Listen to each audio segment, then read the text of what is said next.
Hey everyone, here's how to easily get the new legendary Phoenix pet in Crimson Desert. This was added with the patch 1.04 here, and it's actually a little bit easier than imagined to get. It does have a bit of randomness to it, but I'll show you how to minimize that. So we're going to come over here to the Crimson Desert. You may recognize this area. It's right above the S, and this is where you can actually farm food, and it's the best food farm in the entire game because there's a ton of flamingos here. So whenever we zoom in, you're going to see that there's an Abyss Nexus and an Abyss Crescent here. You can just go to the Nexus. It's going to give you the best view of the Phoenix that'll be flying around in the area. So all you have to do is come to here and wait. Now, the problem is that whenever it's flying over the water, it will have a really easy time of getting away. Also, it will not spawn at nighttime. Thankfully, there is a camp nearby that you can just use to fast forward time. So the bird will fly over top here during the day, and here's a Looney Tunes style death that I end up having. It's kind of funny, but you're going to want to refresh it if the bird ends up flying really high like you see there. So if the bird's in view and you go to an Abyss Nexus, it'll respawn the bird nearby. You can see here I just jumped out of the Abyss Nexus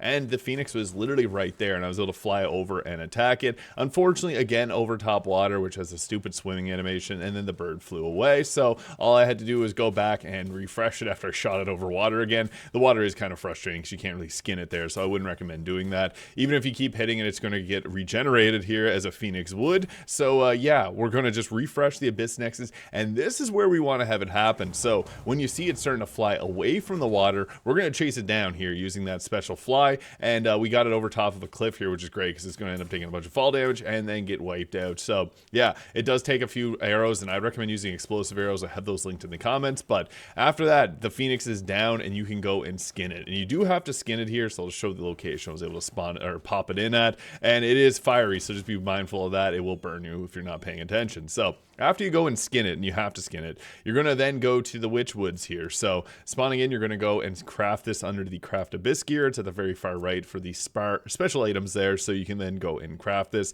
And then you have to go into your inventory. Mine was glitched out, oddly enough. You have to use the item. For me, it said that the item didn't actually exist. I have not found for whatever reason, but I had the Phoenix there. So yeah, it's going to circle around that area right where I showed you on the map. So in time, during the day, you will find yourself the Phoenix. So if this video is useful, subscribe for more Crimson Desert content. I hope you guys all have a great day.